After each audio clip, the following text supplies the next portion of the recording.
Hello, everyone, and welcome to the next episode of Spotlight in Education here at San Benito CISD. We're here at Dr. Raul Garza Jr. STEAM Academy, and we're here to discuss not only the offerings here at Dr. Raul Garza STEAM Academy, but also talk about the district-wide Pre-K-3 program that we've implemented here at San Benito this year. So first, I'd like to introduce our guests. Our guests are our Superintendent of Schools, Mr. Fred Pettis. Good morning. We also have our Vice President of the Board of Trustees, Dr. Ariel Cruz Vela. Good morning. And the Principal of Dr. Raul Garza Jr. STEAM Academy, Victor Monreal. Good morning, folks. Hello, everyone, and welcome to this episode. And so we're excited. If you see the backdrop in the back, this is the hallway of the main hallway of Dr. Raul Garza STEAM Academy. And it's an active day. There's students and staff moving about. So we're excited to capture this here, and thank you, Mr. Monreal, for hosting us here. Absolutely. This is exciting because this is one of the, I believe, one of the most beautiful campuses we have. We believe all our campuses are beautiful, but this in particular stands out, and it's been here for a while. So on that note, can you please share a little bit about the history of Dr. Raul Garza STEAM Academy? Yes, sir. So our campus has been serving the San Benito community since '98 as Dr. Garza Junior Elementary.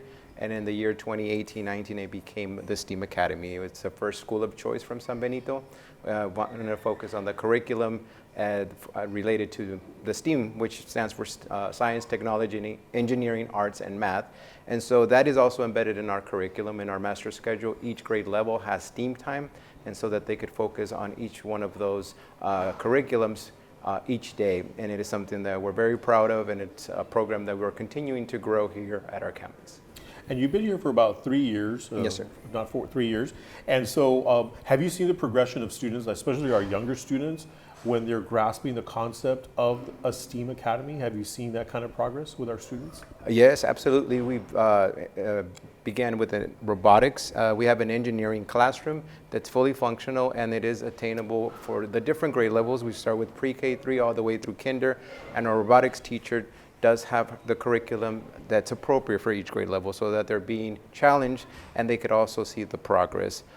In addition to that, we've added a VR room where the students can also participate in esports, but also use Oculus to do classroom visits. For example, if it's a social studies lesson, they visit the Alamo, they can put on the headset and do a virtual tour. And that's something that we've also started this past 2 years ago. And it is also an incentive for students as well for them to participate. They go at least once a week on rotation. And of course, if it's a classroom visit, the teacher will designate that time.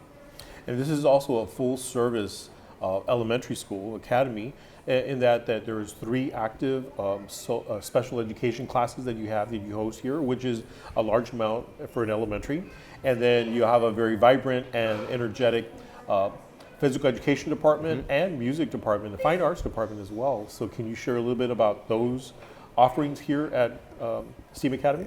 Yes, sir. So we do have an early childhood classroom for our little ones, our pre-kinder students, and also our kinder students. Then we transition into our first and second grade classroom with the ACU. And then our last class is third, fourth, and fifth, where they're also able to participate just like every other class. They participate in all the events that we have in our campus, any dance, any celebration. They're an integral part to our community, and we also love to show their progress and what they have to showcase. And Mr. Bennett, we're here also, of course, to showcase STEAM Academy, but we're also here because, like I said, it's a full service elementary school, and we have a pre-K3 program that we've implemented across the district. Can you share a little bit about the pre-K3 program and how that became implemented here in San Benito CISD? Yes, of course. Well, I'm really glad that Dr. Cruz is here because from the board members, I would say she was the driving force behind the ideas of we need to implement more of the pre-K3. As somebody who gets to make those kinds of decisions, as an educator, the majority of my time was always spent in secondary. You know, I was a secondary teacher, middle school, high school. But I've always known that the foundation of education has to start very early. And I'm glad that, you know, Dr. Cruz has that same vision, and other board members know that we need to target our students earlier. Reading fluency, we already know that's the most important thing. And the best way to target that is to target them early, get them early, get them to read early, get them to love to read early. So that's really the vision behind the Pre-K3 program. Okay. And Dr. Ariel Cruz Vela, we're experiencing, I guess, a growth or an expansion of the offerings that we have in Pre-K3. And so you were very instrumental in ensuring that we had that component in our district. Can you share a little bit about, from a board member's perspective, how important it is to lay a Pre-K3 foundation in our district? Of course. So I was fortunate enough that my mom is a teacher, or a retired teacher, so I had a teacher at home. And the fact of the matter is a lot of kids don't have teachers at home, and parents get really busy with work and things like that. And I saw a great benefit from our Head Start program, because we also have a great partnership with Cameron County Head Start. So we were able to offer those fundamental Pre-K3 classes at several campuses through Head Start. But I knew that not every child qualifies for Head Start, so I brought it up to Mr. Perez, Ms. Cornett. They both took off with the idea that it is fundamental that we have a Pre-K3 offering to our families here at San Benito CISD. I'm very fortunate that they did this. We were able to implement not only our Pre-K3 program, our partnership with the daycares, just something that solidifies the importance of that foundational education, like Mr. Perez mentioned. It's good to get these kids in the classroom. We don't want something extremely rigorous at Pre-K3, but we do want those fundamentals to get started. We do want kids to get on a certain schedule. That way, once they get to Pre-K4, kinder, first grade, those lessons are already embedded, such as, like I said, time management, getting on a schedule, reading, noticing words, letters, things like that. It's very interesting, and it's a lot of fun to see the kids grasping these concepts at such an early age. You look at private schools around us that start taking kids at 18 months, and that's not an option for a lot of our families. So being able to offer Pre-K3 at San Benito CISD, I think it just opens up a world of possibilities for our students. Great. And Mr. Perez, what are some of the challenges that you see as an administrator, as the superintendent, implementing a Pre-K3 program? What were some of the things that had to be addressed before and during the process? Well, we really didn't anticipate the interest to be that large. We immediately had to add a couple of more classes. We're already looking at for next year adding more classes, because we have people call all the time and say, how can I get my child in San Benito? And our doors are always open to everybody. So, we have to look at things like funding, and, there's one of the other challenges, and I remember coming through the hallways and visiting the Pre-K3 classes, was they're 3 years old. Yep. We have a lot of students that don't come ready to be in school, but I can tell you what, by the time I was visiting in December, it seems like everybody had it under control. So, we have to remember that we're dealing with very little children. Yes. So that was a big challenge. Going to that, was that something, sir, that you experienced here as an administrator, managing a classroom here at SEAM Academy? And similar to what Mr. Perez says, they're so small, but nonetheless, we have very strong teachers that were placed in that particular assignment, and just seeing their growth, procedures and protocols, that had to be something that every day, lots of practice. But when you see them now transitioning in the hallways, they're in line, they follow the routines, they know what's coming. They follow the same schedule as Pre-K4. They have circles, math time, everything that they're covering. The only addition is meditation time. They have a little bit of time to reboot because they're so small. But nonetheless, I think one of the challenges was not knowing what to expect with such a small child. But nonetheless, it's been a tremendous blessing. And the other challenge is limiting how many students we can possibly take because of, like Mr. Perez mentioned, the high interest in this offering, which is truly a blessing. And we have siblings here that they're the older child may be in middle school, but we still have one in 4th and 5th, but there's a smaller one, and they all wanted to come back to their home school, as they say. And so having that available to them, it is something that we're truly blessed to be able to offer here. And I just want to let the audience know that San Benito CISD is an open enrollment district, which means that we will review applications. We will review the enrollment of students from neighboring districts, from people who have an interest in being a part of this. I think Dr. Raul Garza STEAM Academy is at a geographic advantage because we do sit right along the Expressway 83. And so there is thousands of people a day going to and from Harlingen to Brownsville, Brownsville to Harlingen to the island. So there is a traffic, and we know that we have a lot of parents, family members that work in other cities. And so we welcome everyone because this could be a great way to have your children educated and at the same time have a good commute. But we also have other locations as well. So Mr. Pettis, can you tell us a little bit about the locations and then the possible expansion of the program? So we try to be strategic about it. So I know we added a couple of classes to La Paloma out there on the outskirts. We added some to our Fine Arts Academy. And we've just tried to expand it to where everybody has an access to one of the pre-K3 programs. It looks like next year we might be adding some more. And we're very excited for that. But, you know, it's also, you know, the benefit to the parent, of course, but it really helps us as a district showcase, you know, what better place to have a pre-K3 program than one of our choice schools. Yes. Because these 3-year-olds, as they go into pre-kinder and kindergarten, are going to be saying, hey, I want to do the things that they're doing at that campus. Right. And that was the idea behind putting them at Dr. Garza or Ed Downs. Yeah, because those are two schools of choice. Yes. So Dr. Ariel Cruz, what is the board's vision in terms of increasing the enrollment? This is a good way of increasing the enrollment, the future projection that we want of our district. As a board member, how important is that? I think it's very important because we don't see pre-K3 at neighboring districts. Like I mentioned, they do have these offerings at private schools, at little Montessori schools, but to be able to offer this at a public school that everybody has access to, I think that'll increase enrollment. And just like Mr. Bettis said, like, we want these students to come to experience, to see the older kids going through all these fun activities, and we want them to tell their parents, like, I want to stay here. The best way to capture a student is to get them invested at an early age.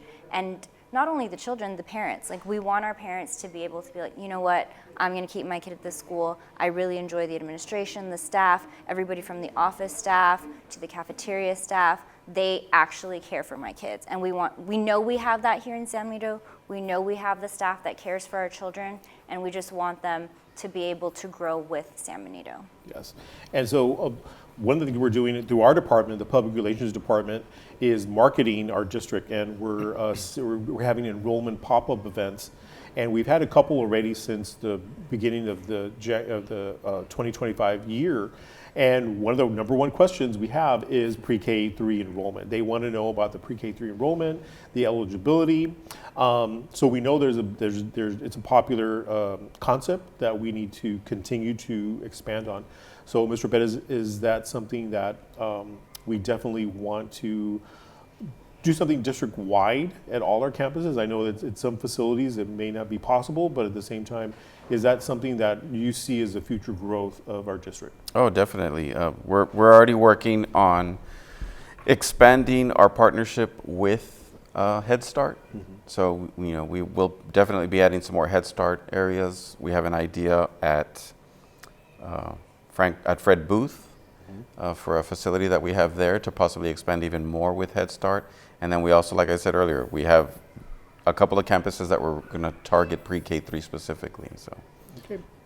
And Mr. Morial, would you be excited of adding another pre-K3 class to your roster? Absolutely. Yes. We do have the availability, if possible, you know, to make modifications to our adjustment to the building to accommodate and truly having more students come into our building would be a blessing, so that we can see them grow and see where they may lead when they get to the middle and the high school.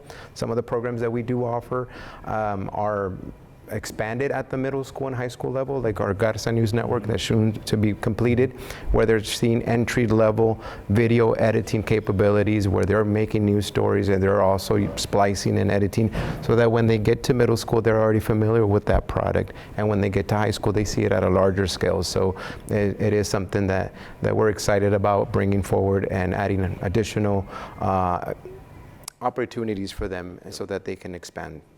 And one final question to kind of wrap it up, and you as a principal of this school, but also overseeing the pre-K3 implementation here, have you seen that they're ready for pre-K4 and for kindergarten? Have you seen that development from our students? Yes, absolutely. Our teachers are very strong, and the students, the parents have provided a lot of support. And so they're in constant communication what the expectations are, and our classroom observations, our visits, transitioning to and from the cafeteria or the other functions. We see that they have those skills that are needed for them to follow the structure. And again, their schedule's the same as pre-K, with all the different things that they must learn and cover, and the time set that is there. And we're following a routine that is going to be an easy transition once they get to next year. Great. Well, we want to thank our panelists for this section of Spotlight Education, discussing the overview of the STEAM Academy, but also the district-wide concept of pre-K3.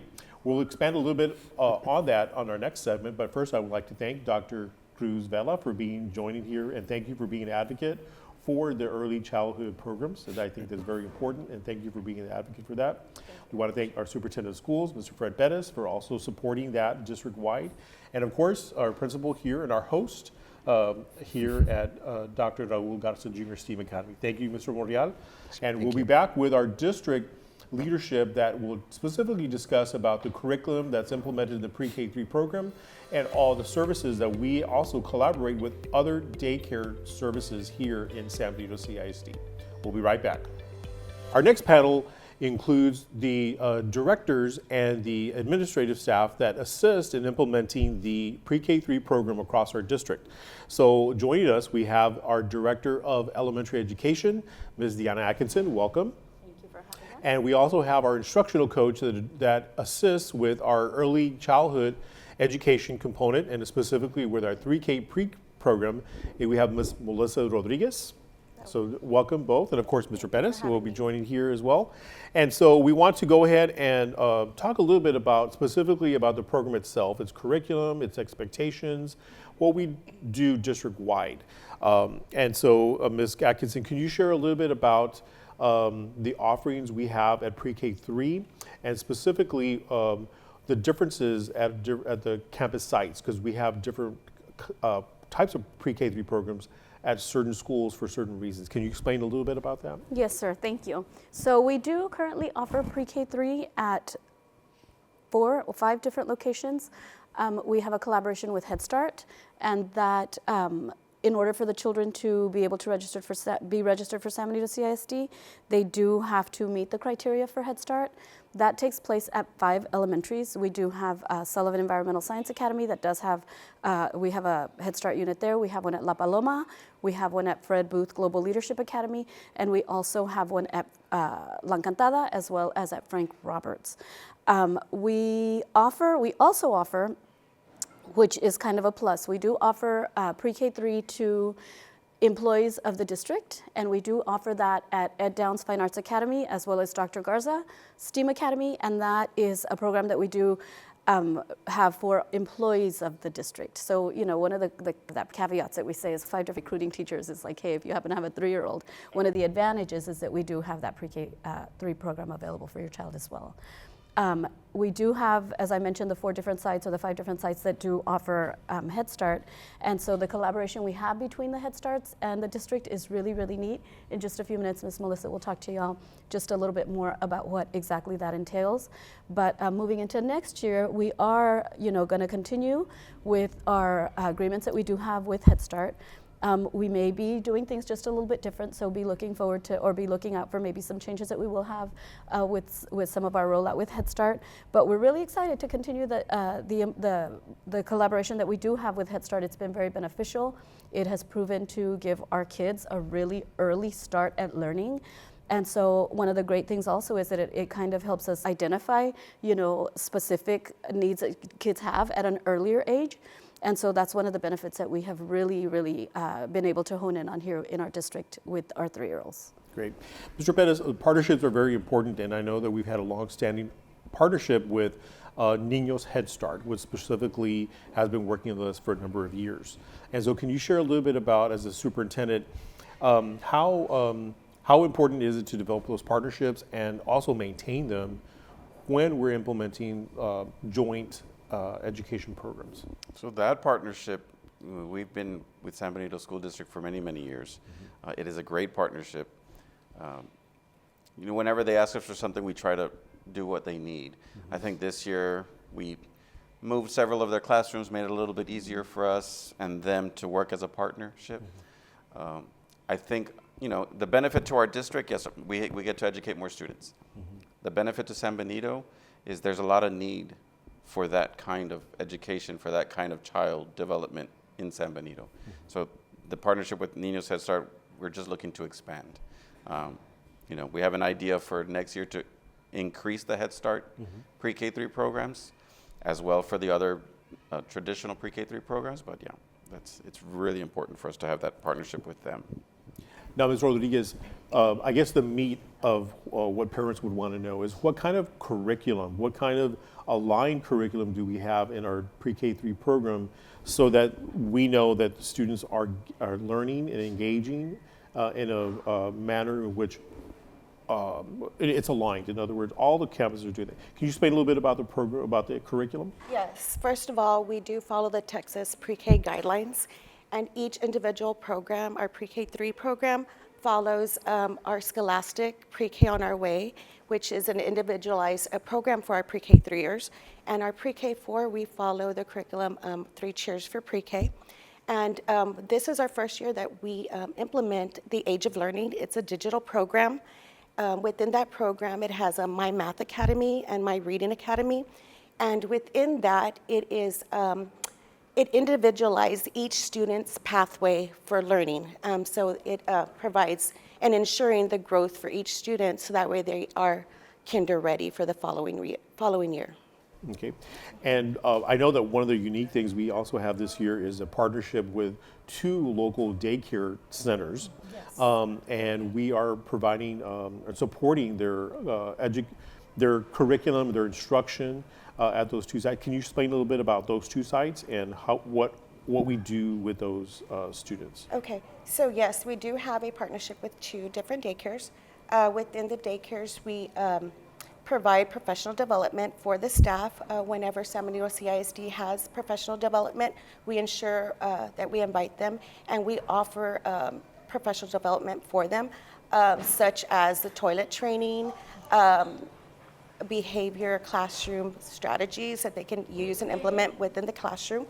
And then this being the first year, we hope to continue the growth as the students transition into our San Benito CISD classrooms. And Ms. Atkinson, when you're looking at those partnerships, do you see the growth of the students? Absolutely. The growth? So one of the things that we are finding, especially with our Head Starts, is that those kiddos are coming into our pre-K4s definitely ready. We also see it with our 3-year-olds. It's just been really nice to see the early learning.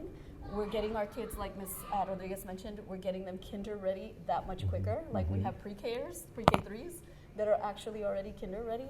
And so, we are big believers in setting that foundation early on and intervening and providing that differentiated instruction as early as possible.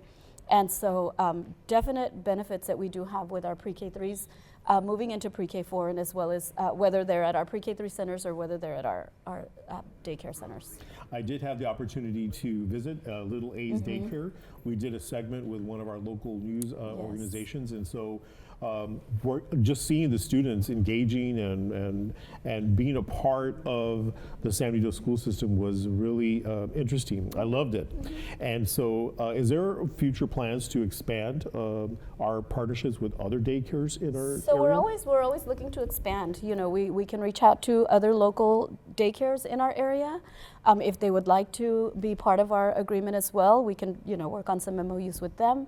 The benefits, like I tell you, are really big. We would really love to expand that program and get more centers in. And hopefully that's something that we can look into doing in the near future. Okay. Mr. Pettis, we're going into uncharted waters when we're teaming up with our local daycares. And so how has that experience been for us as a district? For us, I think it's probably been a little easier. I think that more of the transition would have been for them. I hear nothing but positive things. They've been able to use our facility for a presentation that they were very excited for, because they have a daycare center. Those students don't come to a school, so when they get to come to a facility, it's an eye opener for them. And again, we want them to see our schools. We want them to be the choice that they have coming out of those daycares. We always offer professional development for all of our teachers. For us, it really feels good to expand that to other people. All we're doing is offering them, inviting them, so they can learn and they can expand their daycares, which in turn will eventually, those students come to us, they come a little more prepared, and they're ready for school. So. And there's a cohesion, right? There's an alignment we have with those professionals at those daycares. So that's important to strengthen that. And also their ability to deliver instruction, learning new concepts as well. So I'm glad we're creating that partnership. Mr. Bettis, I know that schools are always looking to repurpose and always looking to offer something that is out there that is a little bit different. And some districts have looked at or have created models of early childhood centers. Is that something that you've looked at as a superintendent? It's something we've been talking about the last couple of months, actually. There's a couple of facilities that we don't have a lot of use for, but they're very nice facilities. So, we have the thought of expanding the Niños program, the Head Start program, and then possibly adding more pre-K3 programs.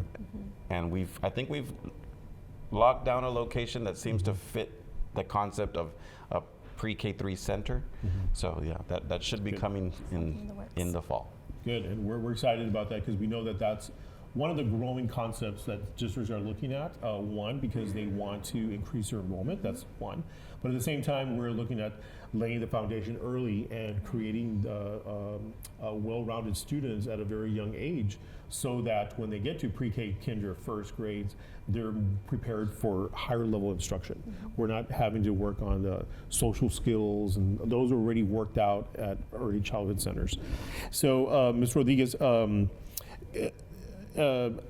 bridging those programs together, what kind of challenges have you experienced, or what kind of things would we need to change a little bit for next year when we're offering those bridging programs with our daycares? Well, this being our first year, with the partnership, I feel that everything's been moving in a positive direction. Challenges I've seen is maybe, I don't know. Probably it's just uncharted waters, right? Yeah. Probably it's a new just- experience, probably. Yeah. So It really has been a really nice transition. It's been a great positive experience for the kids, for the daycare centers, for our district.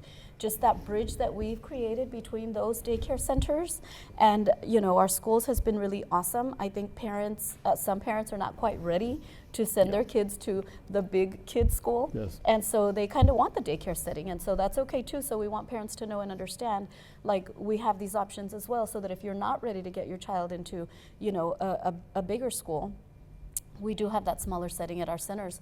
We currently have very low numbers in those centers, and so that works as a benefit as well, because it really gives the teacher the opportunity to really sit down and have those great discussions and really provide that individualized instruction for the children there, just as well as we do in the regular pre-K3 classrooms as well. But it's just a smaller setting, and some parents just feel a little bit more comfortable with that smaller setting. And one of the important things that we want to emphasize too is that pre-K3 at the schools, when we're hosting them at perhaps here at STEAM Academy, we still have to maintain what we call the average daily attendance. So yes, they may be under the age of 6 because Texas compulsory attendance laws require students from the age of 6 up to the age of 18 to be enrolled in school and attending school. But once parents do elect to be part of younger or early childhood programs, it's still we have to maintain that attendance. So that's one thing that I would say is a challenge sometimes, because we do have some students that maybe a little bit apprehensive. They get up in the bad mood in the morning. They don't want to go. So that's still a challenge. Is that correct, Mr. Pettis? Very correct. For any parent out there that has dealt with a 3-year-old, we know the challenges. I applaud the teachers for having to deal with 15 to 17 of them at a time. So no, we know that they might not want to come to school, but this is also a perfect time for them to get used to the idea that school is an everyday thing. So, and patience is a key thing, and parents be patient and just be very aware that we want them here. Every day is a learning day for them, and so that's the most important thing. And it's like a gradual training that students will have, and parents as well. So we just want to say, there's many components to the pre-K3 program. So thank you again, Ms. Rodriguez, for sharing the insight as a instructional coach, and then of course our director of elementary education, Ms. Atkinson. Thank you for also championing this and implementing this, because we feel that this is part of the growth of our district. We want to first thank Mr. Victor Monreal, our principal here at Dr. Raul Garza STEAM Academy. Thank you, sir, for everything you do every single day and for hosting us here today. And we also want to thank our Director of Elementary Education, Deanna Atkinson, and our instructional coach for early childhood education, and that is Melissa Rodriguez. Thank you all. Thank you for all you do for not only here at Dr. Garza, but also at all our elementary campuses. There is a lot of energy going on. We have over 4,000 students in elementary levels, and so thank you for always supporting everything that they do at the elementary level, and of course, district-wide as well. We want to thank everyone again for joining us here. We will be at a new location next year. As we know, Spotlight in Education is a traveling series that will highlight and spotlight the different campuses and facilities we have across the district. We look forward to the coming episode. We hope that everyone has a great month, and we will see you very soon. Thank you.